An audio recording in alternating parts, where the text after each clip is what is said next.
में कई चर्चाएं, कई उपलब्धियां जिन्होंने देश को एक साथ जोड़ दिया। 2025 ने हमें ऐसे कई पल दिए जिन पर हर भारतीय को गर्व हुआ।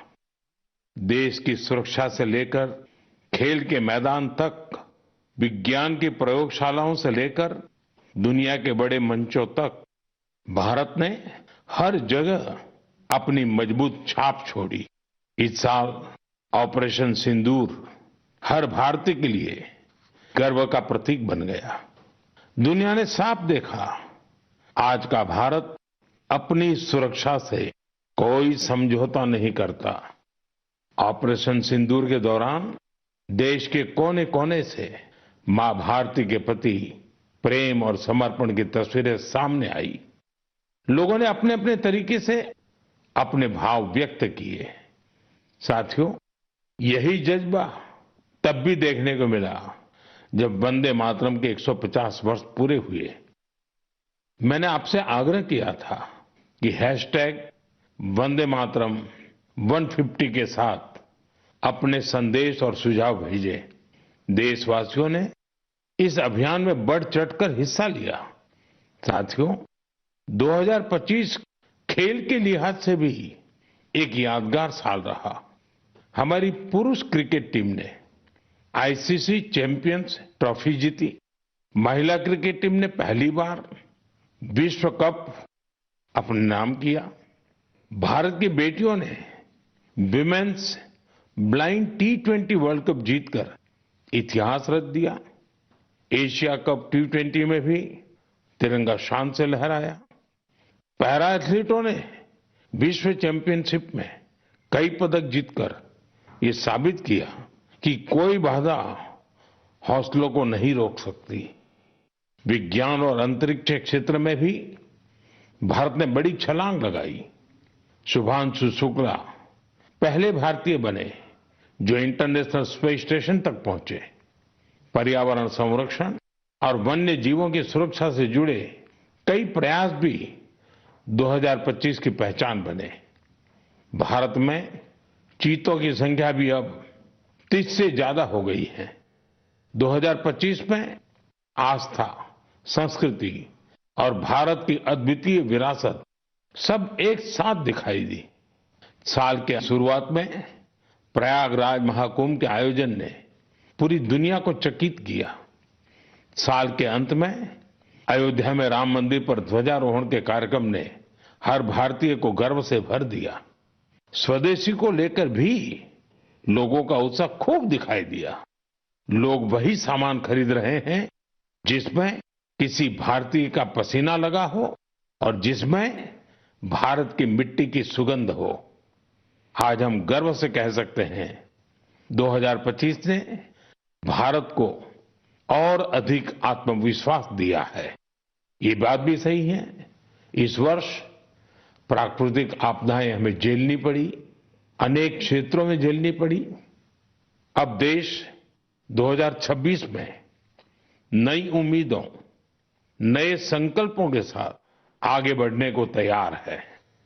मेरे प्यारे देशवासियों, आज दुनिया भारत को बहुत आशा के साथ देख रही है। भारत से उम्मीद की सबसे बड़ी वजह है हमारी युवा शक्ति। विज्ञान के क्षेत्र में हमारी उपलब्धियां, नए नए इनोवेशन, टेक्नोलॉजी का विस्तार, इनसे दुनिया भर के देश बहुत प्रभावित हैं। साथियों, भारत के युवाओं में हमेशा कुछ नया करने का जुनून है और वो उतने ही जागरूक भी हैं। मेरे युवा साथी कई बार मुझसे ये पूछते हैं कि नेशन बिल्डिंग में वो अपना योगदान और कैसे बढ़ाएं, वो कैसे अपने आइडिया शेयर कर सकते हैं। कई साथी पूछते हैं कि मेरे सामने वो अपने आइडियाज का प्रेजेंटेशन कैसे दे सकते हैं। हमारे युवा साथियों की इस जिज्ञासा का समाधान है विकसित भारत यंग लीडर्स डायलॉग। पिछले साल इसका पहला एडिशन हुआ था।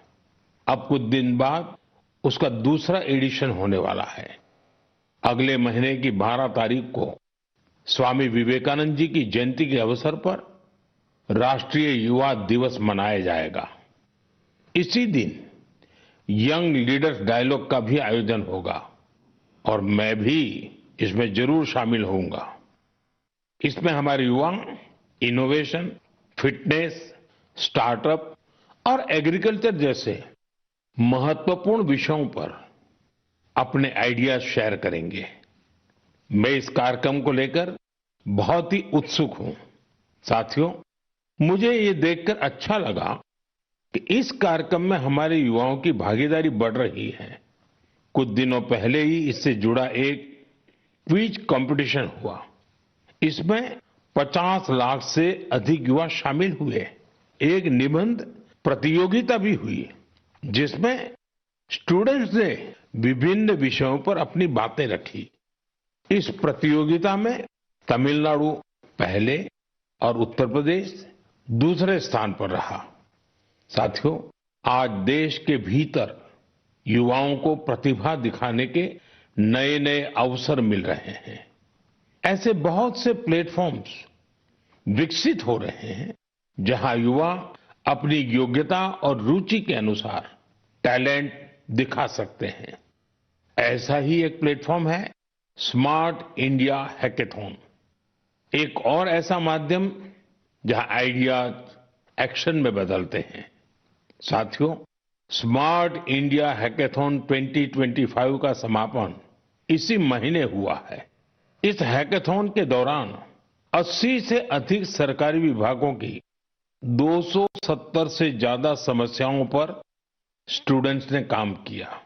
स्टूडेंट्स ने ऐसे सॉल्यूशन दिए जो रियल लाइफ चैलेंजेस से जुड़े थे, जैसे ट्रैफिक की समस्या है। इसे लेकर युवाओं ने स्मार्ट ट्रैफिक मैनेजमेंट से जुड़े बहुत ही इंटरेस्टिंग पर्सपेक्टिव शेयर किए। फाइनेंशियल फ्रॉड्स, डिजिटल एरेस जैसी चुनौतियों के समाधान पर भी युवाओं ने अपने आइडियाज सामने रखे। गांवों में डिजिटल बैंकिंग के लिए साइबर सिक्योरिटी फ्रेमवर्क पर सुझाव दिया। कई युवा एग्रीकल्चर सेक्टर की चुनौतियों के समाधान में जुटे रहे। साथियों, पिछले 7-8 साल में स्मार्ट इंडिया हैकेथॉन में 13 लाख से ज्यादा स्टूडेंट्स और 6,000 से ज्यादा इंस्टीट्यूट्स हिस्सा ले चुके हैं। युवाओं ने सैकड़ों प्रॉब्लम्स के सटीक सॉल्यूशंस भी दिए हैं। इस तरह के हैकेथॉन्स का आयोजन समय समय पर होता रहता है। मेरा अपने युवा साथियों से आग्रह है कि वे इन हैकेथॉन्स का हिस्सा जरूर बने।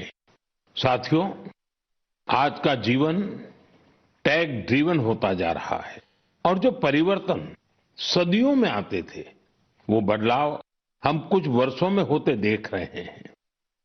कई बार तो कुछ लोग चिंता जताते हैं कि रोबोट्स कहीं मनुष्य को ही ना रिप्लेस कर दें। ऐसे बदलते समय में ह्यूमन डेवलपमेंट के लिए अपनी जड़ों से जुड़े रहना बहुत जरूरी है। मुझे ये देखकर बहुत खुशी होती है कि हमारी अगली पीढ़ी अपनी संस्कृति की जड़ों को अच्छी तरह थाम रही है।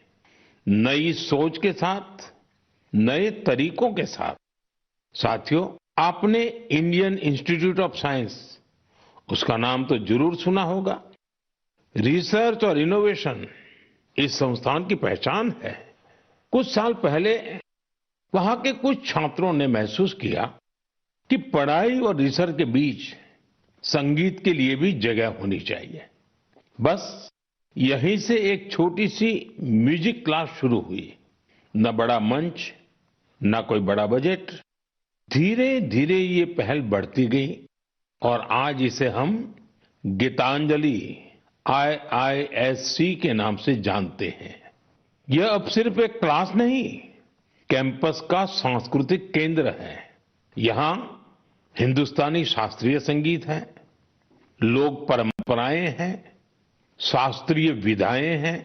छात्र यहाँ साथ बैठकर रियाज करते हैं, प्रोफेसर साथ बैठते हैं, उनके परिवार भी जुड़ते हैं। आज 200 से ज्यादा लोग इससे जुड़े हैं। और खास बात ये कि जो विदेश चले गए वो भी ऑनलाइन जुड़कर इस ग्रुप की डोर थामे हुए हैं। साथियों, अपनी जड़ों से जुड़े रहने के ये प्रयास सिर्फ भारत तक सीमित नहीं है। दुनिया के अलग अलग कोनों और वहां बसे भारतीय भी अपनी भूमिका निभा रहे हैं। एक और उदाहरण जो हमें देश से बाहर ले जाता है, ये जगह है दुबई। वहां रहने वाले कन्नड़ा परिवारों ने खुद से एक जरूरी सवाल पूछा। हमारे बच्चे टेक वर्ल्ड में आगे तो बढ़ रहे हैं, लेकिन कहीं वो अपनी भाषा से दूर तो नहीं हो रहे हैं।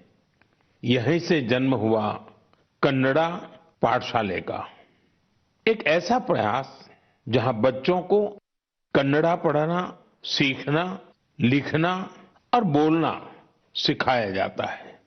आज इससे 1000 से ज्यादा बच्चे जुड़े हैं। वाकई कन्नड़ा नाडु नुडी नम्मा हेम्मे, कन्नड़ा की भूमि और भाषा हमारा गर्व है। साथियों, एक पुरानी कहावत है, जहां चाह वहां राह। इस कहावत को फिर से सच कर दिखाया है मणिपुर के एक युवा मोइरांगथेम सेठ जी ने। उनकी उम्र 40 साल से भी कम है। श्रीमान मोइरांगथेम जी मणिपुर के जिस दूर सुदूर क्षेत्र में रहते थे, वहां बिजली की बड़ी समस्या थी। इस चुनौती से निपटने के लिए उन्होंने लोकल सॉल्यूशन पर जोर दिया और उन्हें ये सॉल्यूशन मिला सोलर पावर में। हमारे मणिपुर में वैसे भी सोलर एनर्जी पैदा करना आसान है, तो मोइरांगथेम जी ने सोलर पैनल लगाने का अभियान चलाया और इस अभियान की वजह से आज उनके क्षेत्र के सैकड़ों घरों में सोलर पावर पहुंच गई है।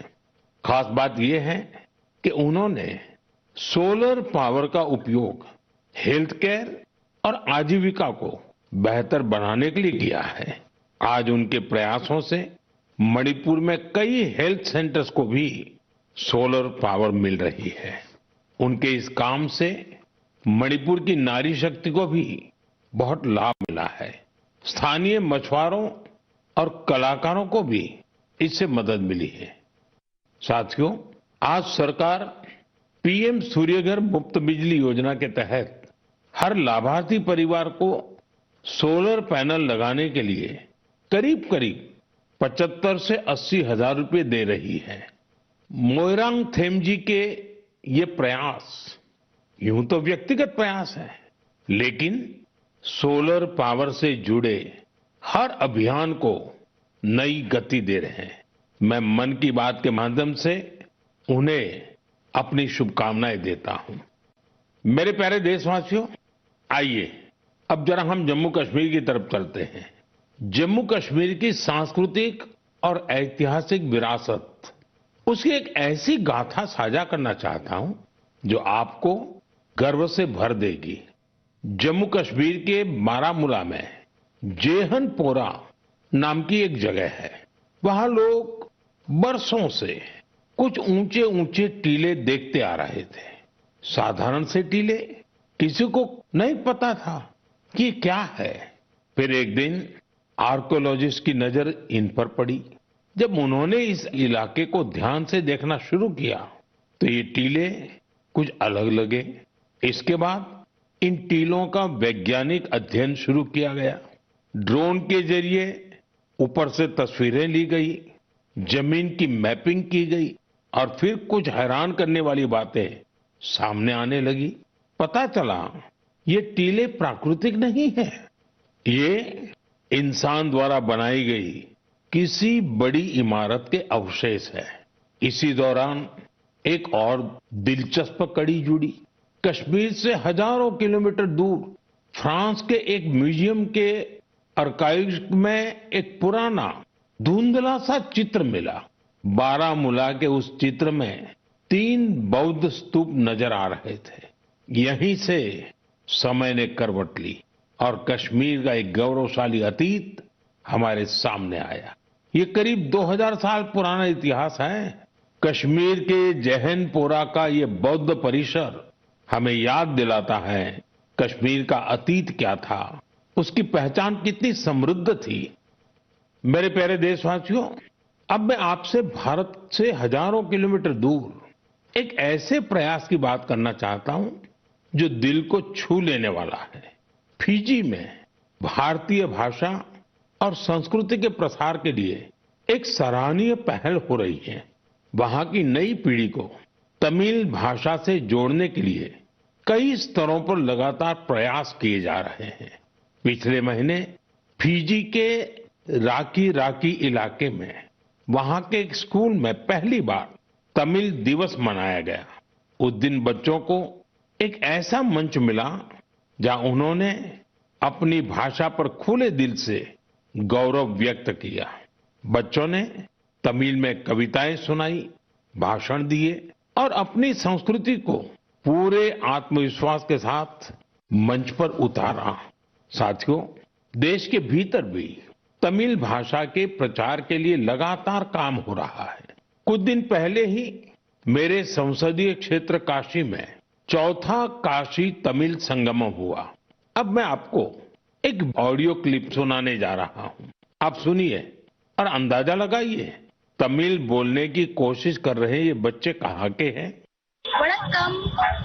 பாரத் அரசாங்கத்தால் ஒரே பாரதம் உன்னத பாரதம் நடத்தப்பட்ட காசி தமிழ் சங்கமம் 4 தமிழ் கற்போம் நான் ரொம்ப கார்க்க உதாரணத்துக்கு ஏன்னு தமிழில் इंट्रोडक्शन कासियोड़ भूमिल नानु पायल पटेल और सुफिन्स इंटर कॉलेज की मानवी अनावरकुम येन वणक्कम। साथियों, आपको जानकर हैरानी होगी तमिल भाषा में इतनी सहजता से अपनी बात रखने वाले ये बच्चे काशी के हैं, वाराणसी के हैं। इनकी मातृभाषा हिंदी है, लेकिन तमिल भाषा के प्रति लगाव ने इन्हें तमिल सीखने के लिए प्रेरित किया है। इस साल वाराणसी में काशी तमिल संगमम के दौरान तमिल सीखने पर खास जोर दिया गया था। लर्न तमिल, तमिल कराकलम, इस थीम के तहत वाराणसी के 50 से ज्यादा स्कूलों में विशेष अभियान भी चलाए गए। इसी का नतीजा हमें इस ऑडियो क्लिप में सुनाई देता है। एन्न पेर वैष्णव नान निवेदिता शिक्षा सदन बालिका इंटर कॉलेज वाराणसी पढ़िक्किरेन। नान काशी तमिल कर्कलाम 4.0 ला तमिल भाषा टिक्कावुम इल्लुवम करेन। इंधा वयपुक्क पराधान नरेंद्र मोदी अवगलेगु नान नंटी सोलिगरेन। साथियों, तमिल भाषा दुनिया की सबसे प्राचीन भाषा है। तमिल साहित्य भी अत्यंत समृद्ध है। मैंने मन की बात में काशी तमिल संगमम में भाग लेने का आग्रह किया था। मुझे खुशी है कि आज देश के दूसरे हिस्सों में भी बच्चों और युवाओं के बीच तमिल भाषा को लेकर नया आकर्षण दिख रहा है। यही भाषा की ताकत है, यही भारत की एकता है। साथियों, अगले महीने हम देश का 77वां गणतंत्र दिवस मनाएंगे। जब भी ऐसे अवसर आते हैं तो हमारा मन स्वतंत्रता सेनानियों और संविधान निर्माताओं के प्रति कृतज्ञता के भाव से भर जाता है। हमारे देश ने आजादी पाने के लिए लंबा संघर्ष किया है। आजादी के आंदोलन में देश के हर हिस्से के लोगों ने अपना योगदान दिया है, लेकिन दुर्भाग्य से आजादी के अनेकों नायक नायिकाओं को वो सम्मान नहीं मिला जो उन्हें मिलना चाहिए था। ऐसी ही एक स्वतंत्रता सेनानी है ओडिशा की पार्वती गिरि जी। जनवरी 2026 में उनकी जन्म शताब्दी मनाई जाएगी। उन्होंने 16 वर्ष की आयु में भारत छोड़ो आंदोलन में हिस्सा लिया था। साथियों, आजादी के आंदोलन के बाद पार्वती गिरि जी ने अपना जीवन समाज सेवा और जनजातीय कल्याण को समर्पित कर दिया था। उन्होंने कई अनाथालयों की स्थापना की। उनका प्रेरक जीवन हर पीढ़ी का मार्गदर्शन करता रहेगा। ମୁଁ पार्वती गिरी जी को श्रद्धांजलि अर्पण करूँ छी। साथियों, ये हमारा दायित्व है कि हम अपनी विरासत को न भूलें। हम आजादी दिलाने वाले नायक नायिकाओं की महान गाथा को अगली पीढ़ी तक पहुंचाए। आपको याद होगा, जब हमारी आजादी के 75 वर्ष हुए थे, तब सरकार ने एक विशेष वेबसाइट तैयार की थी। इसमें एक विभाग अनसंग हीरोज को समर्पित किया गया था। आज भी आप इस वेबसाइट पर विजिट करके उन महान विभूतियों के बारे में जान सकते हैं, जिनकी देश को आजादी दिलाने में बहुत बड़ी भूमिका रही है। मेरे प्यारे देशवासियों, मन की बात के जरिए हमें समाज की भलाई से जुड़े महत्वपूर्ण विषयों पर चर्चा करने का एक बहुत अच्छा अवसर मिलता है। आज मैं एक ऐसे मुद्दे पर बात करना चाहता हूं जो हम सभी के लिए चिंता का विषय बन गया है। आईसीएमआर यानी Indian council of medical research ने हाल ही में एक रिपोर्ट जारी की है। इसमें बताया गया है कि निमोनिया और यूटीआई जैसी कई बीमारियों के खिलाफ एंटीबायोटिक दवाएं कमजोर साबित हो रही है। हम सभी के लिए यह बहुत ही चिंताजनक है। रिपोर्ट के मुताबिक इसका एक बड़ा कारण लोगों द्वारा बिना सोचे समझे एंटीबायोटिक दवाओं का सेवन है। एंटीबायोटिक ऐसी दवाएं नहीं हैं जिन्हें यूं ही ले लिया जाए। इनका इस्तेमाल डॉक्टर की सलाह से ही करना चाहिए। आजकल लोग यह मानने लगे हैं कि बस एक गोली ले लो, हर तकलीफ दूर हो जाएगी। यही वजह है कि बीमारियां और संक्रमण इन एंटीबायोटिक दवाओं पर भारी पड़ रहे हैं। मैं आप सभी से आग्रह करता हूं कि कृपया अपनी मनमर्जी से दवाओं का इस्तेमाल करने से बचें। एंटीबायोटिक दवाओं के मामले में तो इस बात का ध्यान रखना बहुत जरूरी है। मैं तो यही कहूंगा, मेडिसिन्स के लिए गाइडेंस और एंटीबायोटिक्स के लिए डॉक्टर्स की जरूरत है। ये आदत आपकी सेहत को बेहतर बनाने में बहुत मददगार साबित होने वाली है। मेरे प्यारे देशवासियों, हमारी पारंपरिक कलाएं समाज को सशक्त करने के साथ ही लोगों की आर्थिक प्रगति का भी बड़ा माध्यम बन रही है। आंध्र प्रदेश के नारसापुरम जिले की लेस क्राफ्ट की चर्चा अब पूरे देश में बढ़ रही है। ये लेस क्राफ्ट कई पीढ़ियों से महिलाओं के हाथों में रही है। बहुत धैर्य और बारीकी के साथ देश की नारी शक्ति ने इसका संरक्षण किया है। आज इस परंपरा को एक नए रंग रूप के साथ आगे ले जाया जा रहा है। आंध्र प्रदेश सरकार और नाबार्ड मिलकर कारीगरों को नए डिजाइन सिखा रहे हैं, बेहतर स्किल ट्रेनिंग दे रहे हैं और नए बाजार से जोड़ रहे हैं।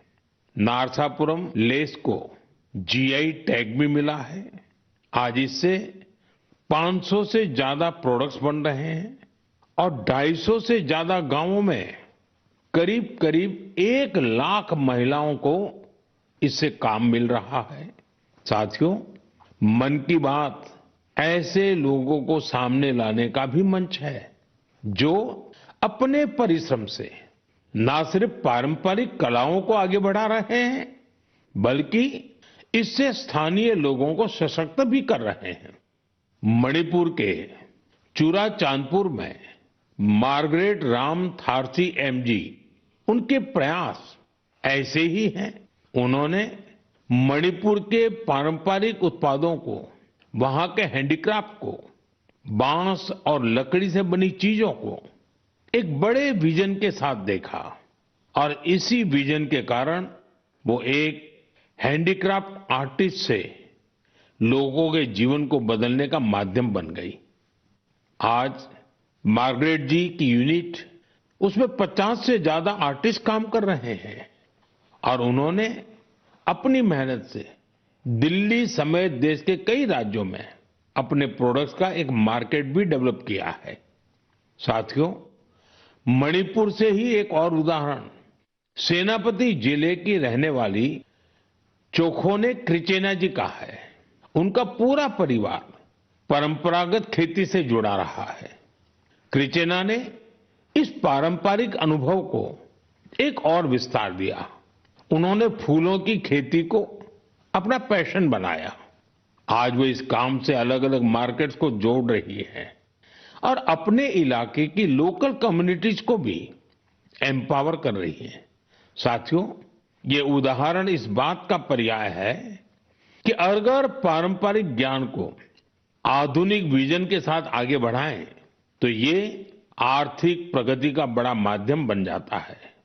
आपके आसपास भी ऐसी सक्सेस स्टोरीज हो तो मुझे जरूर शेयर करिए। साथियों, हमारे देश की सबसे खूबसूरत बात यह है कि साल भर हर समय देश के किसी न किसी हिस्से में उत्सव का माहौल रहता है। अलग अलग पर्व त्योहार तो है ही, साथ ही विभिन्न राज्यों के स्थानीय उत्सव भी आयोजित होते रहते हैं।